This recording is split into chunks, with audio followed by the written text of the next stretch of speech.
కలుగును గాక. ప్రియులారా, దేవుని కృపను బట్టి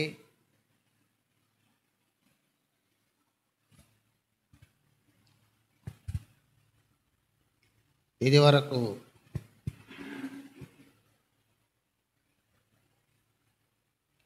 ప్రార్థన ద్వారా, పాటల ద్వారా దేవుని మహిమపరిచాం. కొద్ది నిమిషాలు దేవుని వాక్యం వైపు మన మనస్సులను త్రిప్పుకుందాం.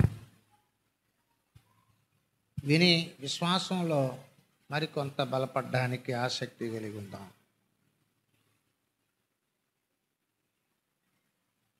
కీర్తన గ్రంథకర్త ఈ 31వ అధ్యాయంలో నుంచి చెప్పబడిన మాటలలో కొన్ని విషయాలు మనం తెలుసుకుందాం.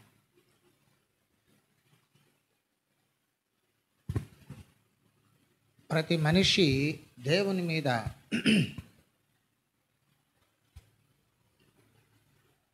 ఆసక్తి కలిగి కనిపెట్టుకొని ఉండాలి అంటున్నాడు ఆయన. యెహోవా కొరకు కనిపెట్టుకొను వారలారా, మీరందరూ మనస్సున ధైర్యం వహించి నిబ్బరముగా నుండుడి. ప్రతి వ్యక్తి జీవితంలో అనేకమైన అవసరతలు ఉంటాయి, అనేకమైన కొరతలు, ఇబ్బందులు ఎదుర్కొనే పరిస్థితులు ఉంటాయి. అలాంటప్పుడు ఎలా జీవించాలి అనే దాన్ని ఆయన వ్రాస్తున్నాడు. పరీక్ష సమయంలో నిరీక్షణ జీవితాన్ని కలిగి ఉండాలి. పరీక్షా సమయం అనగా మనకుంటున్న ఇబ్బందులు, సమస్యలు, శోధనలు, ఇరుకులు, కొరతలు, కరువులు, బలహీనతలు, అనారోగ్యాలు, అలాంటి సమయంలో నిరీక్షణ జీవితాన్ని కలిగి ఉండాలి అన్న విషయాన్ని నేర్పిస్తున్నారు. ఇదిగో ఇలాంటి ఉపవాస ప్రార్థనలోకి మనం కూడినప్పుడు మన అవసరతలు ఎన్నోకమైనవి ఉంటాయి. ఈ అవసరతలన్నిటిని బట్టి కూడా నిరీక్షణ జీవితాన్ని కలిగి ఉండాలి. ఏమిటది నిరీక్షణ? హెబ్రీ 11:1 చెప్తున్నాడు, విశ్వాసం అనున్నది నిరీక్షించుచున్న వాటి యొక్క నిజస్వరూపం, అదృశ్యమైనవి ఉన్నవి అనుటకు రుజువునయ్యున్నది. హల్లెలూయా, హల్లెలూయా. ఎన్ని ఇబ్బందుల్లో ఉన్నా, ఎన్ని కష్టాల్లో, ఎన్ని బాధల్లో ఉన్నా కూడా ప్రభు వైపు కనిపెట్టుకొని ప్రార్థనా జీవితాన్ని కలిగి ఉండడం అనేది ప్రతి దేవుని బిడ్డ యొక్క అవసరమైన విషయం. కనిపెట్టి ప్రార్థన చేయాలి. ధైర్యాన్ని కోల్పోకూడదు, నిబ్బరాన్ని కోల్పోకూడదు, ధైర్యంతో ఉండాలి. జీవితాన్ని మనము ధైర్యంతో ఎదుర్కోవాలి.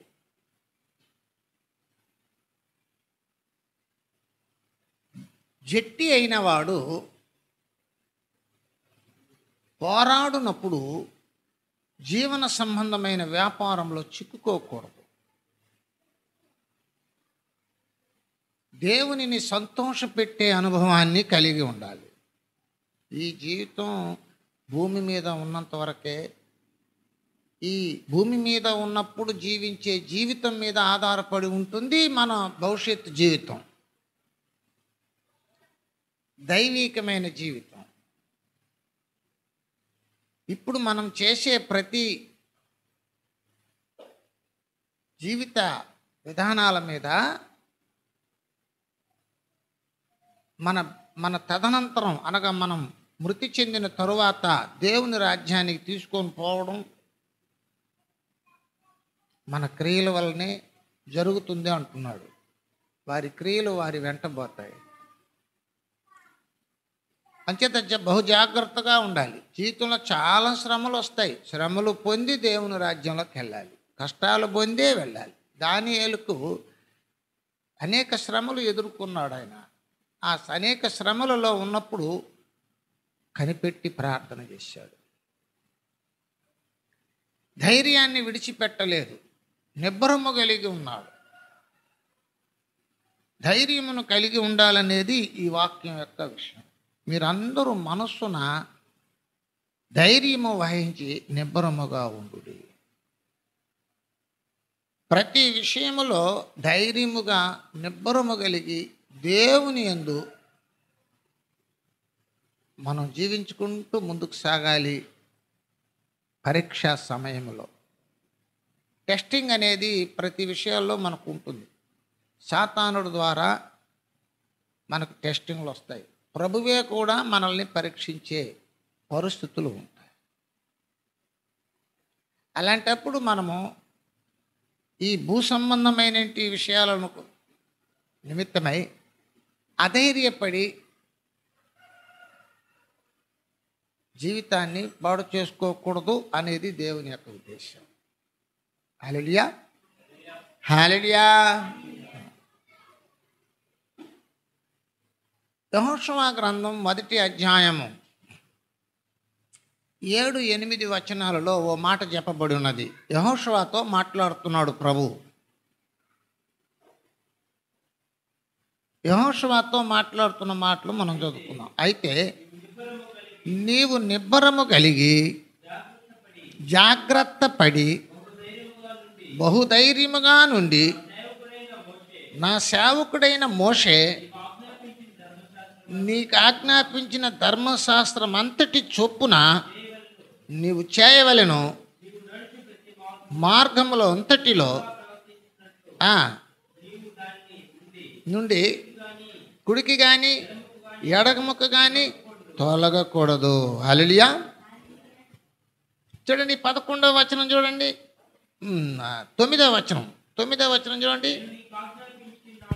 నేను నీకు ఆజ్ఞాపించి ఉన్నాను కదా, నిబ్బరము కలిగి ధైర్యముగా నుండుము, దిగులు పడకము, జడియకము, మార్గములంతటిలో యెహోవా నీకు తోడుగా ఉండును, తోడై ఉండును. హల్లెలూయా, హల్లెలూయా.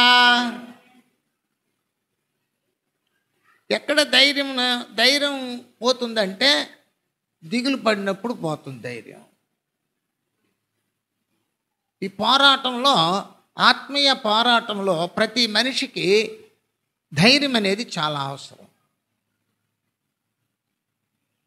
నిబ్బరము కలిగి ఉండాలి, గుండె నిబ్బరము కలిగి ఉండాలి. చాలా వస్తూ ఉంటాయి. కనాను ప్రయాణంలో నాయకుడైనంటే యెహోషువ కాలంలో చాలా ఇబ్బందులు ఆయన ఎదుర్కోవాల్సి వస్తుందని ఆయన ముందుగానే చెప్పాడు. ధైర్యంగా ఉండు, నిబ్బరము కలిగి ఉండు, జడియకు, దిగులు పడకు, వాళ్ళంతా నిన్నేం చేయలేరు. అలాంటిదే నేటి క్రైస్తవ జీవితంలో జీవిస్తున్న ప్రతి వారికి ధైర్యము కావాలి, నిబ్బరము కలిగి ఉండాలి. దేవుని యొక్క సహాయం కొరకు కనిపెట్టుకొని ఉండాలి. మొదట కనిపెట్టి ప్రార్థన చేస్తే దేవుడు ఉన్నాడు అన్న ఒక నిరీక్షణ అనేది నీలో ప్రవేశిస్తుంది. దేవుడు నీకున్నాడు అనే నిరీక్షణ నీలో ఉన్నప్పుడు, అలా విశ్వాసం నీలో ఉన్నప్పుడు నీవు ధైర్యంగా నీ ఆత్మీయ జీవితంలో ముందుకు సాగుతూ ఉంటావు. లేనప్పుడు ఏమైపోతాం? జీవన సంబంధమైన వ్యాపారంలో చిక్కుకొని పాడైపోతాం. కొన్నాళ్ళకే ఈ లోక సంబంధమైన జీవితంలో మనం గడిపేది. తదనంతరం ప్రభు చిత్తానుసారమైన స్థలంలోకి వెళ్ళిపోవలసినటువంటి అవసరం ఉంటుంది. అంచేత పరీక్షలో కూడా నిరీక్షణ కలిగి ఉన్నాడు దావీదు, శ్రమలలో కూడా ధైర్యము కలిగి ఉన్నాడు దావీదు, గుండె నిబ్బరము కలిగి ఉన్నాడు దావీదు. ఎందుచేతనంటే ఆయన ప్రభు సహాయం కొరకు కనిపెడుతూ ఉన్నాడు. సమయము కొరకు కనిపెట్టాలి, సమయము కొరకు ఎదురు చూడాలి. యెహోవా కొరకు ఎదురు చూచువారు నూతన బలము పొందుతారు. వారు అలయక సొమ్మసిల్లక వాళ్ళు నడిచి ఎగిరి జీవిస్తూ ఉంటారు. పక్షిరాజు వలె పైకి ఎగురుతూ ఉంటారు. ఆత్మీయ జీవితం అనేది అటువంటిది. ఏ దేవుని బిడ్డ అయినా తమ ఆత్మీయ జీవితాన్ని కాపాడుకోవాలి అనుకున్న వ్యక్తులకు భూమి మీద బ్రతుకుతున్నట్టు ఈ కాలాల్లో నిబ్బరం కలిగి ఉండాలి, ధైర్యం కలిగి ఉండాలి. ధైర్యము విడిచిపెట్టకూడదు. యుద్ధరంగంలో ఉన్నవాడు ధైర్యంతో ఉంటేనే ముందుకు సాగగలుగుతాడు. ఇది దావీదు గోలియాతును పడగొట్టడంలో మనం చూడవచ్చు. దావీదు గోలియాతును పడగొట్టేటప్పుడు ధైర్యముగా ముందుకు సాగి ఆయన్ని పడగొట్టగలిగినాడు. అక్కడ ముందు ఎవరిని పెట్టాడంటే యుద్ధము యెహోవాది. ఈరోజు దేవుడు నీ తలను నా చేతికి ఇస్తాడు, నరికి పక్కన పెడతా, దేవుడు చేస్తాడు ఆ పని అని నిరీక్షణ దేవుని సహాయం మీద పెట్టాడు. కనిపెట్టుకొని ప్రార్థన చేశాడు. గోలియాతు సాతానుకు సాదృశ్యంగా ఉన్నాడు, దావీదు నీకు సాదృశ్యంగా ఉన్నాడు. నీవు గోలియాతు లాంటి సాతాను క్రియలను ఛేదించాలి అంటే, ఓడించాలి అంటే మొదట నీకు ధైర్యము కావాలి. బ్రతుకులో ధైర్యం వీడిన ఎవరైనా కూడా సరే ఆత్మీయ జీవితంలో ముందుకు సాగలేరు, పడిపోతూ ఉంటారు. నీకు ఏ అవసరం వచ్చిందో, ఏ యొక్క ఇబ్బందుల్లో ఉన్నావో, నీ పరీక్ష ఏమిటో, నీ శోధన ఏమిటో, నీ ఉపద్రవం ఏమిటో, ఈ ఉపద్రవాలన్నిటిలో నుంచి నీకు సహాయం చేసేది నీ దేవుడని నీవు విశ్వసించి ధైర్యంగా నిలబడాలి. లేని ఎడల నీవు ప్రతి విషయానికి పడిపోతూ ఉంటావు. పడిపోయేది అనేది సహజం, అందరికీ కలుగుతుంది. కానీ గుండె నిబ్బరమ కలిగి ముందుకు సాగడం అనేది అది ప్రభువు మీద మరి నిరీక్షణ కలిగి, ప్రభు సహాయం కొరకు నిరీక్షణ కలిగి ముందుకు సాగగలిగిన వారికి మాత్రమే సాధ్యం. హల్లెలూయా, హల్లెలూయా. ఇదిగో చూడండి, ఆయన ఒక మాట చెప్తున్నాడు, 23వ వచనం. యెహోవా భక్తులారా, హల్లెలూయా. ఏం చేయాలట? నీకు ధైర్యం రావాలంటే, నీ జీవితంలో ధైర్యం ఉండాలంటే, నీవు దేవుని యొక్క సహాయం కొరకు కనిపెట్టుకొని నిరీక్షణ జీవితాన్ని కలిగి ఉండాలంటే నీకు దేవునిని ప్రేమించే మనసు ఉండాలి. దేవునిని ప్రేమించడం అనగా ఆయన ఆజ్ఞలను గైకొనుటే. అట్లని మొదటి యోహాను పత్రిక 5వ అధ్యాయము 3వ వచనంలో యోహాను గారు చెప్తున్నారు. దేవునిని ప్రేమించటం అనగా ఆయన ఆజ్ఞలను గైకొనుటే. ఆయన ఆజ్ఞలు భారమైనవి కావు. దేవుని వాక్యాన్ని నువ్వు హృదయంలో అనుసరించి వెంబడించాలి, వాక్యాన్ని వెంబడించాలి. దేవుని వాక్యం ఏదైతే నీతో మాట్లాడిందో దాన్ని నీవు కలిగి వెళ్తూ ఉండాలి. ఆ మార్గంలో వెళ్ళాలి, ఆ మాటల్లో అనుసరించి నడుచుకుంటే అప్పుడు నువ్వు దేవుణ్ణి ప్రేమిస్తున్నావు. నువ్వు దేవుణ్ణి ప్రేమిస్తున్నావు కాబట్టి నీకు దేవుని దగ్గర నుంచి నీకు ధైర్యము, నిబ్బరము నీకు కలగడం జరుగుతుంది. ఆయన చెప్తాడు, నువ్వు భయపడబాకు నేనున్నాను అంటాడు. నువ్వు దేనికి భయపడబాకు నేనున్నాను, నా వెంబడి రా.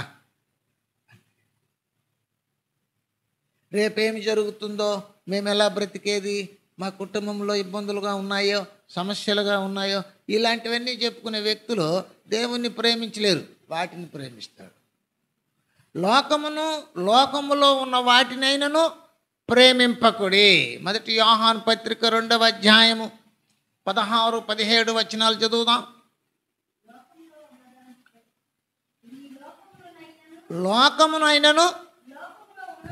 లోకములో ఉన్న వాటినైనను ప్రేమింపకుడి. ఎవడైనను ప్రేమించిన ఎడల, హల్లెలూయా. చూసావా, లోకాన్ని ప్రేమించే వ్యక్తికి దేవుని మీద ప్రేమ అనేది ఉండదు, దేవుని ప్రేమ అనేది ఉండదు. అయితే జీవితంలో ధైర్యం రావాలంటే, జీవితంలో నువ్వు ధైర్యంగా నిబ్బరమ కలిగి నీ జీవితంలో ముందుకు సాగాలంటే నీకు ఉండవలసినటువంటి మొదటి ఒక లక్షణం ఏంటంటే, నువ్వు కనిపెట్టుకొని ఉండాలి. దేవుని సహాయం కొరకు కనిపెట్టుకొని ప్రార్థన చేయాలి.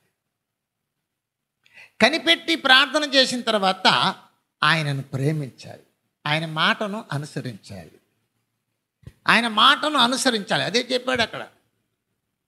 ఎక్కడ చదవండి, 8వ వచనము, మొదటి అధ్యాయము యెహోషువ గ్రంథం. యెహోషువ గ్రంథం 1వ అధ్యాయం 8వ వచనం చదవండి.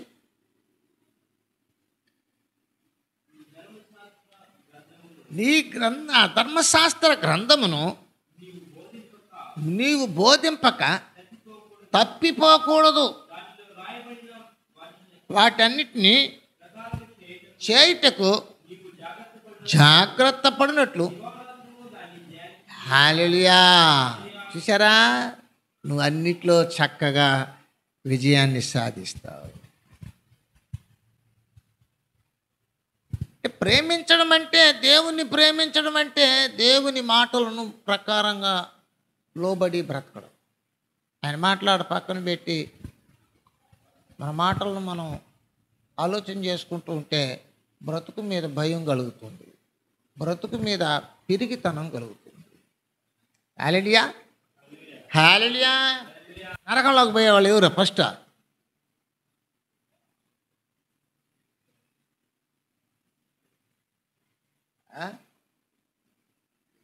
చూడండి, 21:8 ప్రకటన గ్రంథంలో ఫస్ట్ ఎవరి పేరు ఉందంటే పిరికివారు, పిరికితనము కలిగిన వాళ్ళు. పిరికివారు పోస్తారు ఫస్ట్, అంతేనా? పిరికివారు పోతారు ఏడికే? ఆరని అగ్నిగుండంలో పడతారు. హల్లెలూయా. దేవుడు నీకు పిరికి ఆత్మను ఇవ్వలేదు. 2 తిమోతి 2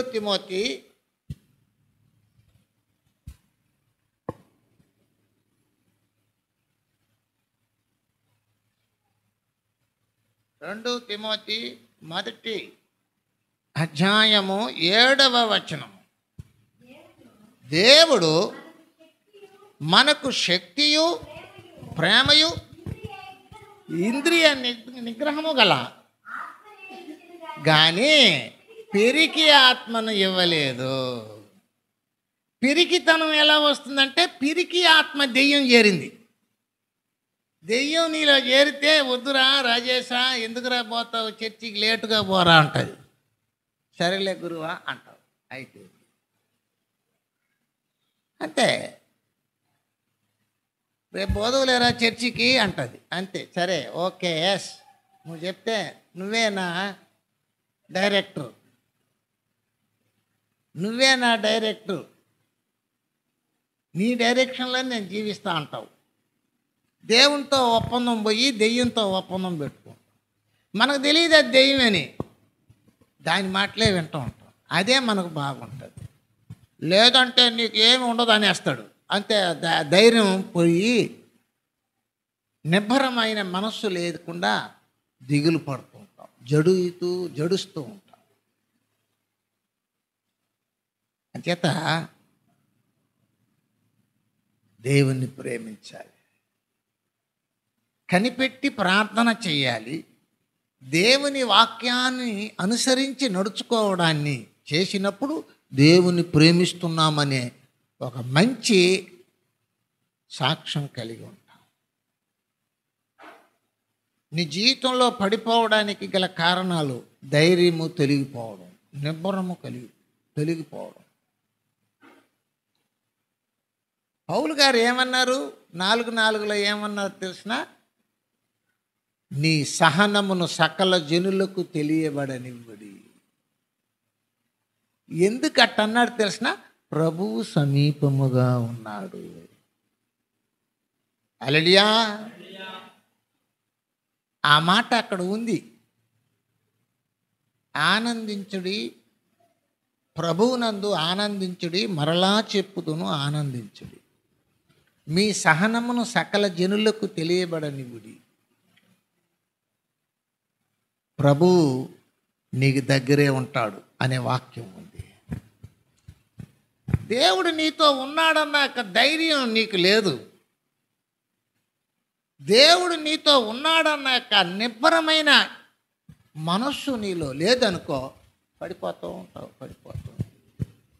ప్రతి చిన్న విషయానికి పడిపోతాం, ప్రతి దానికి పడిపోతాం. వాళ్ళని చూస్తాం, వీళ్ళని చూస్తాం, వాళ్ళని చూస్తాం, కష్టాలను చూస్తాం, బాధలను చూస్తాం, శత్రువులను చూస్తాం, ఇబ్బందులు చూస్తాం. మనం కూడా అలా పడిపోతాం. పడిపోయే వ్యక్తులందరూ మనుషులను చూసేవాళ్ళు, నిలబడేవాళ్ళు దేవుని చూసేవాళ్ళు. నిలబడి జీవితంలో ముందుకు సాగాలంటే యేసు వైపు చూస్తూ జీవించాలి. పడిపోతున్న వ్యక్తి ఏంటంటే మనుషులను చూచి చూచి పాపయుక్తమైన జీవితంలో పడిపోతారు. ఏది ఖ్యాతి కలిగిందో, ఏది గొప్పదో, ఏది రమ్యమైనదో, ఏది మంచిదో టాలీ చేసుకోలేని స్థితి, అర్థం చేసుకోలేని స్థితి, అవగాహన లోపం, తీర్మానం లేని జీవితం. అందుకే పడిపోతాం.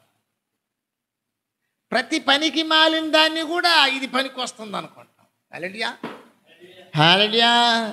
పిచ్చోడు చూడండి, ఏమా ఆ పక్కన మూలలో ఉండేది రాయి తీసుకొచ్చి నడి రోడ్లో పెట్టేసి పోతూ ఉంటాడు. పక్కనుండే రాయి తీసుకొచ్చి నడి రోడ్లో పెట్టి వెళ్ళిపోతాడు. పిచ్చోడి దగ్గర గిన్నెలు ఉంటాయి లేదా సంచులు ఉంటాయి, వాటిలో పోయి చూడేమా ఒక్కటి కూడా పనికి వచ్చేటు ఉండవు. ఏడాడుండేటివన్నీ ఏర్పించి దాన్ని భద్రంగా పెట్టుకొని పోతాం. కారణం ఏంటంటే వానికి పిచ్చి, మతి స్థిమితం లేదు. ఆత్మీయ స్థితి బాగుండాలి, విశ్వాసపు స్థితి కరెక్ట్గా ఉండాలి. ఎవరికి వస్తుందంటే ఆయన ప్రేమించేవారు. నేటి దినంలో చాలామంది ఇట్లాంటి ఉపవాస ప్రార్థన చేస్తుంటారు. దేనికి ఉపవాస ప్రార్థన చేసేది అనుకున్నది జరిగిపోవాలి. అది బ్రతుకెట్టనే పడిపోని, దేవుని వాక్యం ఎలాగన్నా ఉన్ని అనుకునేది జరిగిపోతే ఆడ తృప్తి కలిగి వెళ్ళిపోతుంటారు. వాళ్ళు అనుకున్నవి జరిగిపోవాలని దేవుని దగ్గరికి వెళ్ళి ఉపవాస ప్రార్థన చేస్తున్నారు. కానీ నేను నా జీవితాన్ని సరిగ్గా స్టాండర్డ్గా బలంగా పడిపోకుండా ధైర్యంగా గుండె నిబ్బరం కలిగి లోకంలో పాపంతో సైతానుతో పోరాడి గెలిచే సామర్థ్యం కావాలని దాని గురించి పట్టించుకోరు. అంచేత చాలామంది పడిపోతూ ఉంటారు. జీవితం మీద, బ్రతుకు మీద కలలు కంటూ ఉంటారు, ఆశలు పట్టుకుంటూ ఉంటారు. ప్రభువును గూర్చేంటి ఆశ ఉండదు, ప్రభువును గూర్చినంటి నిరీక్షణ ఉండదు. ప్రభువే మనకు శాశ్వతం అన్న విషయాన్ని పక్కన పెట్టేస్తారు. అప్పుడప్పుడు లోకంలో ఉన్న వాటిని తీసుకుంటారు, దైవ సత్యాన్ని పక్కన పెడతారు, లోకంలో ఉన్న వాళ్ళని తీసుకుంటారు. ప్రభువు కూడా కావాలి కొన్నిటికే. లోకంలో బ్రతికిన రోజులు ప్రభుతోనే పెట్టుకుంటే కుదరదు, లోకంతో పెట్టుకోవాలి. ఎప్పుడో లోకంలో నుంచి ఏర్పరచుకొని నియమించినాడు ఆయన, అవి పక్కన పెట్టేస్తారు. లోకంలో ఉన్న వాటిని ప్రేమింపకుడి అంటే లోకములో ఉన్న వాటినే ప్రేమిస్తారు. లోకమును ప్రేమించువాడు దేవునితో వైరం పెట్టుకున్నాడు. హల్లెలూయా. అట్లని యాకోబు 4:4 చెప్తున్నాడు ప్రభు. ఎవడు లోకమును ప్రేమిస్తాడో వాడు దేవునికి శత్రువు అయిపోతాడు. దేవుడు వానికి శత్రువు అయిపోతాడు. అయినప్పటికీ లోకాన్నే చూస్తుంటాడు. హల్లెలూయా. లోకాన్ని చూసినంటి ఎవరు? లోతు భార్య పోయింది. లోకానికి సాదృశ్యంగా ఉన్న సముద్రాన్ని అలలను చూసిన పేతురు మునిగిపోసాగాడు. ధైర్యం పోతుంది, భయం వచ్చేస్తుంది, బ్రతుకు మీద భయం, బ్రతుకు మీద చింత, బ్రతుకు మీద దిగులు, బ్రతుకంటే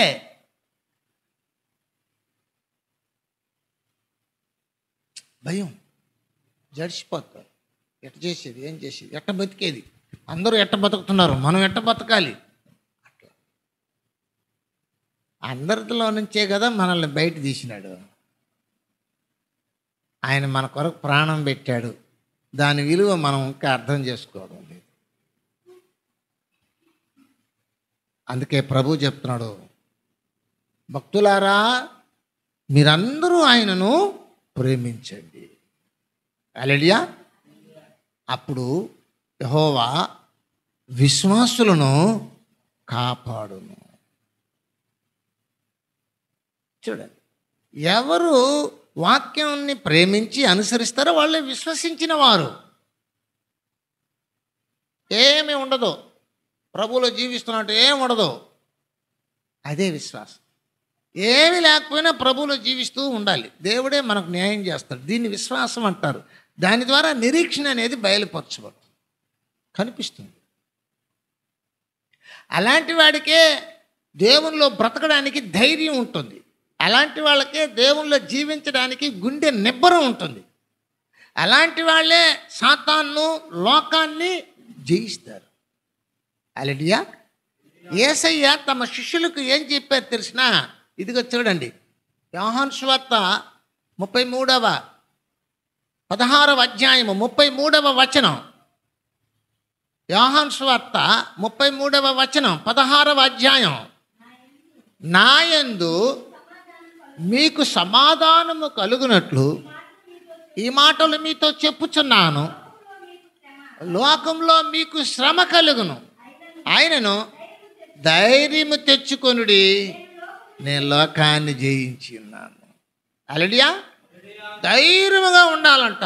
లోకంలో చాలా కష్టాలు వస్తాయి, ఏమీ లేదు, నువ్వు ఒంటరిగా పాడైపోయేటట్టుగా అనిపించేస్తాడు సాతానుడు. ఆయన ధైర్యంగా ఉంటాడు. దేవుడి నిన్ను కాపాడు. హల్లెలూయా.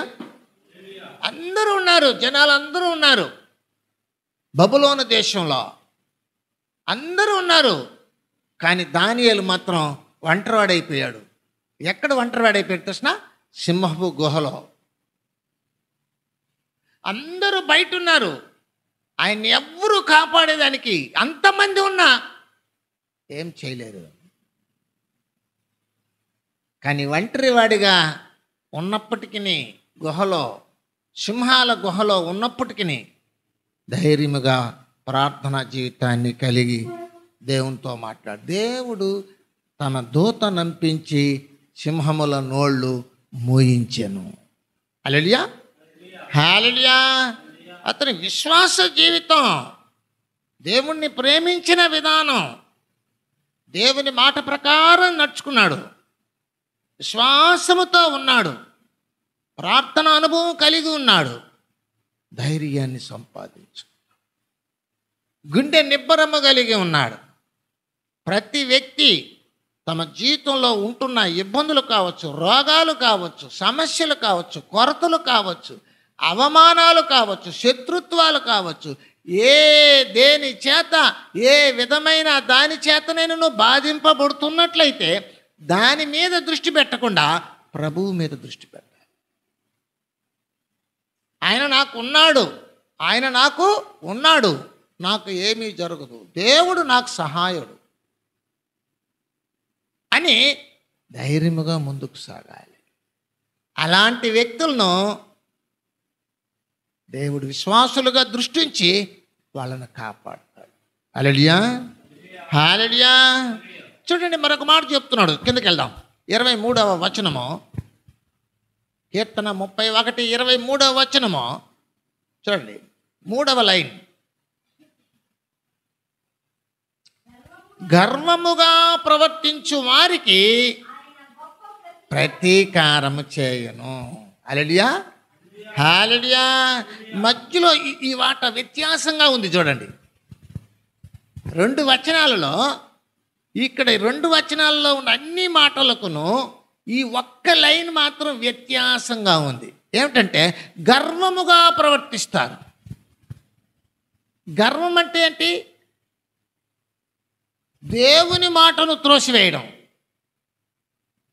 దేవుని మాటను త్రోసివేయడాన్ని ఏమంటున్నాడంటే గర్వముగా ప్రవర్తించడం.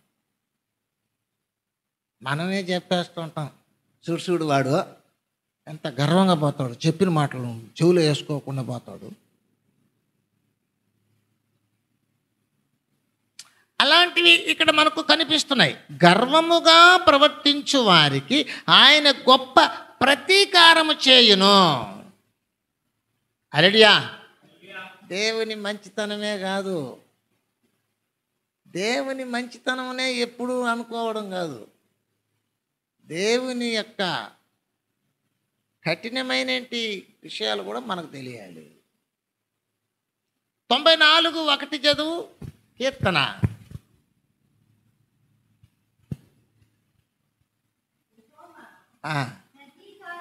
ప్రతీకారము చేయు దేవా,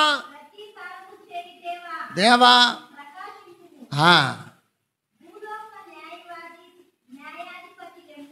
లెమ్ము. హల్లెలూయా. చూసావా, ప్రతీకారం చేయగలిగినాడు దేవుడు. ఆయన ఊరక ప్రేమ చూపించేసేవాడే కాదు, ఆయన ప్రేమ చూపించి ప్రాణం పెడుతున్నాడంటే దాని విలువను తెలుసుకొని బ్రతుక్కుంటే నీకెంతో మేలు. గర్వముగా మాట్లాడడము, గర్వ హృదయము కలిగి ఉండడము దేవునికి కోపం పెట్టించే పని.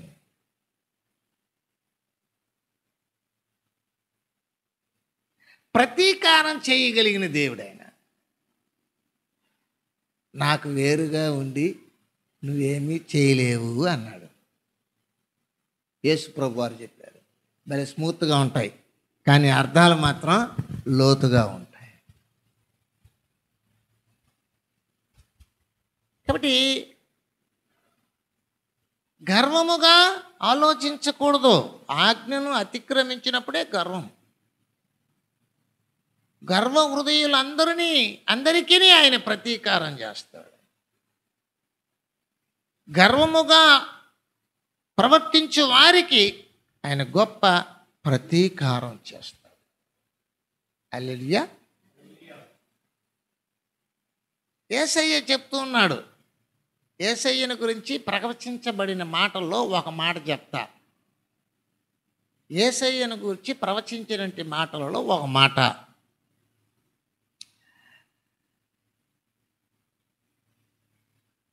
యెషయా గ్రంథం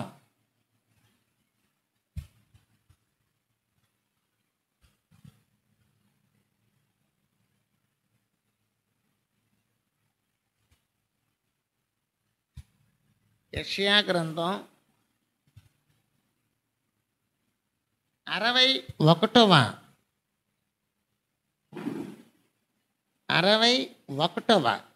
అధ్యాయము 2వ వచనము. యెహోవా హితవత్తరమును ప్రతిదండన దినమును ప్రకటించుటకు వచ్చాడు యేసయ్య. హల్లెలూయా. దేవుని ప్రతిదండన దినం, ప్రతీకారము, ప్రతిదండన చేయగలిగినట్టు ఆ విషయాన్ని ప్రకటించడానికి వచ్చాడు. ఏమిటా విషయం తెలుసా? నమ్మి బాప్తిస్మము పొందినవాడు రక్షింపబడును, నమ్మని వానికి శిక్ష.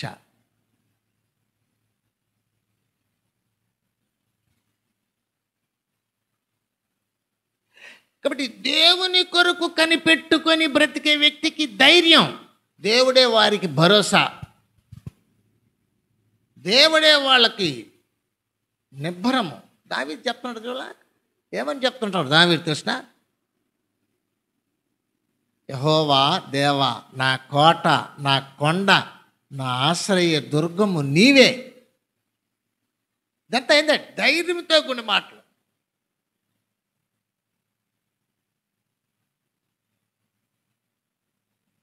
ఆయన మనకుంటే చాలు, అదే ధైర్యం. ధైర్యం వీడి బ్రతికే వ్యక్తికి క్రైస్తవ జీవితంలో ముందుకు సాగే యోగ్యత, అర్హత కోల్పోతారన్నమాట. ధైర్యముతో ఎదుర్కోవాలి అంతే.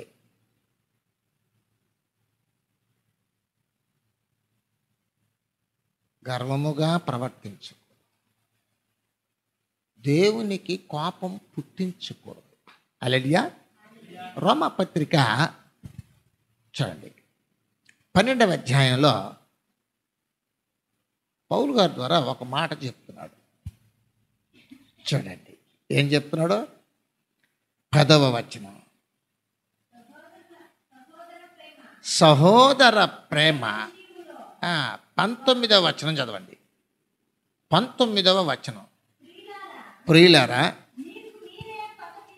పగ తీర్చుకొనక చోటీయుడి నా పని ఇత్తును వ్రాయబడి ఉన్నది. ఇన్ని విషయాలలో అదొక మధ్యలో రాసి పెట్టారు. అవునా కదా? మంచి క్రైస్తవ లక్షణం అనే అంశం మీద రాశాడు. ఆడ 20 వచనాలు 21 వచనాల వరకు రాసుకుంటూ వచ్చి 19వ వచనంలో అన్ని మంచివి అంటే మనం చేయవలసినవన్నీ చెప్పి మధ్యలో ఏమంటే పగ తీర్చుకొనుట నా పని, మీరు కాదు. అంటే ప్రతీకారం తీర్చుకునేదానికి తగిన వాడు కూడా ఆయనే, మనం కాదు. మనం ఏ పార్టీ వాళ్ళం?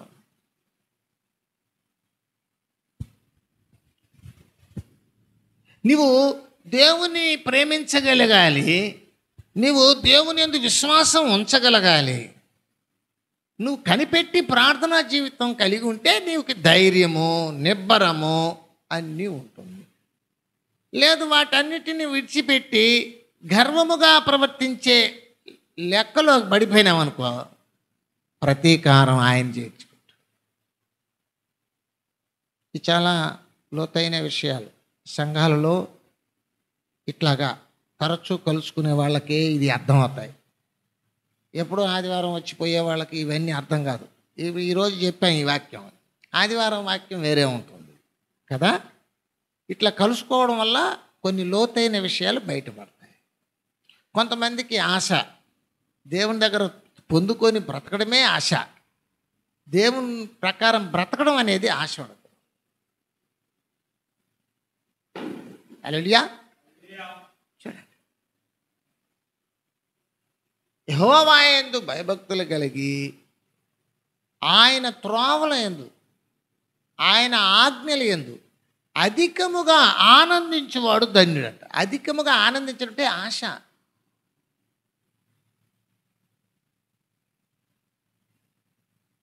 ఆనందించడం అంటేనే ఆశ ఉంటే ఆనందిస్తాం. యెహోవా ధర్మశాస్త్రము దివారాత్రములు ఆనందించుచు ధ్యానించువాడు ధన్యుడు. ఆనందించడం అంటే ఆశపడిన వాడు ఆనందిస్తాడు. నాకు బలి ఆశ అంటే బిర్యానీ ఆశ అంటే దాన్ని పెట్టి తింటూ ఆనందిస్తూ ఉంటాం. బాగుంది. ఆశ అనేదానికి అట్లా మనం వ్యక్తపరుస్తుంటాం. నీకు దేని మీద ఆశ ఉంటుందో దానిలో ఆనందిస్తాం. ఇప్పుడు దేవుని మీద ఆనందించాలంటే, దేవుని వాక్యంలో ఆనందించాలంటే ఆశ ఉండాలి. నీకు ఆశ లేకుండా ఆనందించవు. వెక్కసంగా ఉండింది అనుకో, ముఖం మారిపోతుంది. ఎప్పుడు వెక్కసం అయిపోతుంది? వేరే దాని మీద చూసినప్పుడు దీన్ని చక్కగా పలచగా అనుకుంటాం, వెక్కసంగా అనుకుంటాం. అలా కాకుండా ఎప్పుడు దేవుని కొరకు, సహాయం కొరకు కనిపెట్టి ఆయన మాటలను అనుసరించి నడిచే ప్రేమ కలిగిన వ్యక్తిగా ఉంటూ గుండె నిబ్బరముతో, ధైర్యముతో ఈ జీవితాన్ని కొనసాగిస్తే దేవుడు విశ్వాసులను కాపాడుతాడు. హల్లెలూయా, హల్లెలూయా. అవును, దేవుడు నీ జీవితంలో పడిపోకుండా ఉండాలంటే నీవు ధైర్యంగా ముందుకు సాగడానికి ఈ విషయాలను మదిలో పెట్టుకోవాలి. నీవు నీ జీవితం మీద ధైర్యం ఉందా? గుండె నిబ్బరం ఉందా? జడీయకుండా, దిగులు పడకుండా, భయపడగలిగే దేవుని యొక్క సహాయం మీద నిరీక్షణ ఉందా? పరీక్షలో కూడా నిరీక్షణ ఉండాలి, కష్టాలలో కూడా నిరీక్షణ ఉండాలి. దేవుని సహాయం కొరకు కనిపెట్టుకొని ప్రార్థనా అనుభవాలతో ఆయన వాక్యాలను ప్రేమిస్తూ ఆయన విశ్వాసిగా ఉంటూ ధైర్యంగా ముందుకు సాగగలగాలి. అలాంటి వ్యక్తులను దేవుడు ఎప్పుడూ మర్చిపోడు. అలాంటి వ్యక్తులను పుష్ చేస్తాడు, ఆయన ధైర్యపరుస్తాడు. అందుకే అంటున్నాడు, సకల జనులకు నీ సహనము తెలియబడనివ్వాలి. నువ్వు ఏదైతే కోల్పోయినావో, దేవుని కొరకు దేన్నైతే వదులుకున్నావో అది ప్రజలందరూ చూడాలి.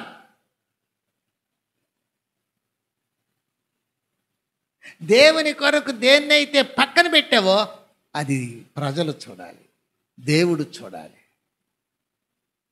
అప్పుడు దేవుడు, నా కొరకు నీ జీవితాన్ని ఇంతగా కూడా నువ్వు పక్కన పెట్టావంటే నేనే నీ జీవితం, నీకు క్రొత్త జీవితాన్ని, నీకు నూతనమైన సంతోషాన్ని, నీకు ధైర్యంతో కూడిన జీవితాన్ని, నీకు గుండె నిబ్బరంతో కూడిన జీవితాన్ని ఈ భూమి మీద బ్రతికిన దానాలు ఇచ్చి నేను దేవుని రాజ్యంలో జ్ఞాపకం చేసుకుంటాను అన్న ఒక మంచి ధైర్యాన్ని ప్రభు మనకిస్తాడు. హల్లెలూయా. ప్రభు అన్నాడు, మీరు చింతించుట వలన మోరుడు ఎక్కువ చేసుకోలేరు, మోరుడు తక్కువ చేసుకోలేరు. అన్ని జనులు వీటన్నిటి విషయమై విచారిస్తారు. కాబట్టి ధైర్యము పక్కకు పోయిందంటే చింతే, దిగులే, భయమే, జడేయడమే, జంకడమే, వెనక్కి వెళ్ళిపోవడమే, ఆత్మీయ జీవితంలో వెనక్కి వెళ్ళిపోవడం. హల్లెలూయా. అంత 6 మూరల జానుడు ఎత్తుగలిగిన గోలియాతును చూచి పొట్టి దావీదు వెనక్కి జరగలేదు, వెనక్కి తగ్గలేదు. ఎందుకంటే ఇంద్రియ నిగ్రహము కలిగిన ఆత్మనిచ్చాడు, పిరికి ఆత్మ లేదు. ఎవరు పిరికి వాళ్ళంటే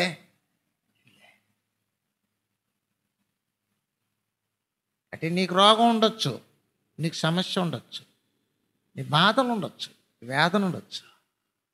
కాపాడే దేవుని వైపు కనిపెట్టి ఆయన్ని ప్రేమించి ఆయన పక్కన నిలబడి విజయాన్ని పొందగలగాలి, సాధించగలగాలి.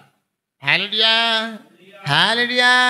ఏదైనా చెయ్యాలంటే సాధించగలగాలి. ఎవరినైనా రక్షించుకోవాలంటే నిలబడి పోరాడి గెలవాలి. గెలవలేని వాళ్ళని ఏమంటారు? ఓడిపోయారు.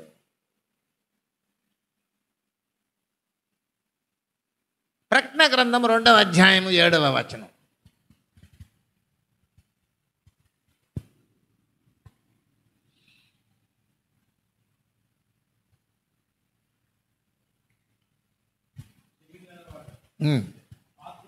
ఆత్మ సంగములతో చెప్పుచున్న మాట వినుగాక, జయించువానికి దేవుని పరదేశులో ఉన్న జీవ వృక్ష ఫలమును భుజింపనిస్తాడు. జయించాలి. హల్లెలూయా. ఇది ఆత్మీయ పోరాటం. తప్పకుండా పోరాటాలు ఉంటాయి. యేసయ్యా ఏ కష్టాలు లేకుండా పెట్టు ప్రభువా, అది కాదు ప్రార్థన. కష్టాలను జయించడానికి సామర్థ్యం ఇవ్వు ప్రభు అని ప్రార్థన చేయాలి. మనం అనేక చెప్పండి శ్రమలు పొంది దేవుని రాజ్యం పోవాలి. పొందాలంటే నీకేం కావాలి? ధైర్యం కావాలి. హల్లెలూయా. విషయం తెలుసా, ప్రతివారు పని చేస్తేనే బువ్వ. ఏదో ఒక పని చేయాలి. పని చేయకుండా ఊరిక పువ్వు పెట్టాలంటే అది కుదరదు. అంటే పని అంటే ఏంటి? శ్రమ పడడం, కష్టపడడం, పని చేయాలి. ఏదో బట్టలు ఉతికినా, పాత్రలు తోమినా, ఇంటికి వెళ్ళి కట్టెలు తెచ్చుకున్నా, పనికి వెళ్ళినా, ఏది చేసినా నువ్వు కష్టపడి వచ్చి భుజించాలి. ఇది అట్లాగే ఈ భూమి మీద కష్టపడి బ్రతికి దేవుని రాజ్యం చేయాలి. ఊరికే ఏదో 4 గోడల మధ్యలో ఉండి ప్రభువా యేసయ్యా స్తోత్రం అంటే నువ్వు పోలేవు. ఊరికి ప్రార్థన చేయడం నేర్చుకున్నావు, కానీ దేవుని కొరకు అవమానం పొందడం నేర్చుకోలేదు. దేవుని కొరకు సమస్తమును విడిచిపెట్టని వాడు నా శిష్యుడు కానేరడని చెప్పాడు. అది నీ వల్ల కాదు. యుద్ధం చేయాలి, సాతానుతో యుద్ధం చేయాలి, పోరాడాలి. పరువు, బ్రతుకు అది మళ్ళీ నీ ప్రాణం ఉంటే కదా, నువ్వు బాగుంటే కదా నువ్వేమైనా పోరాడగలుగుతావా? నువ్వు గుడ్డాడు అయిపోతే గుడ్డివాడు పోరాడతాడా?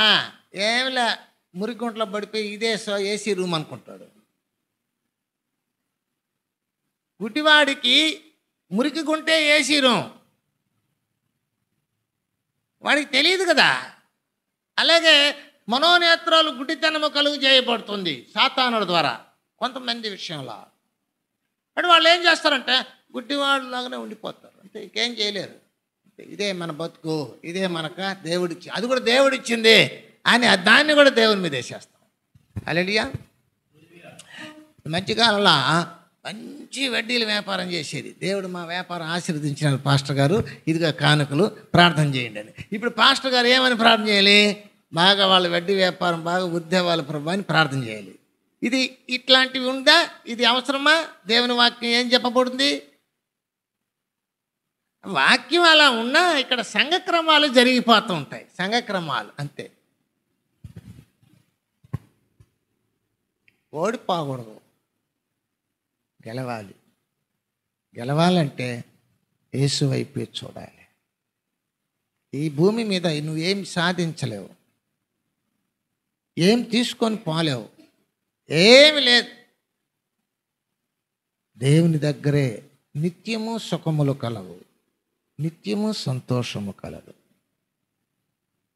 అదే దేవుడు అన్నాడు, నువ్వు రక్షించుకుంటున్నావా? నువ్వు రక్షణ కోల్పోతున్నావా? నువ్వు రక్షించుకుంటున్నావా? నీ రక్షణే కోల్పోతున్నావా? నీ ముందు పెడుతున్నాడు ప్రభు. నిన్ను నీవు రక్షించుకోవాలి, నీ ఇంటి వారిని కూడా రక్షించుకోవాలి. ఇది దేవుని యొక్క పద్ధతి.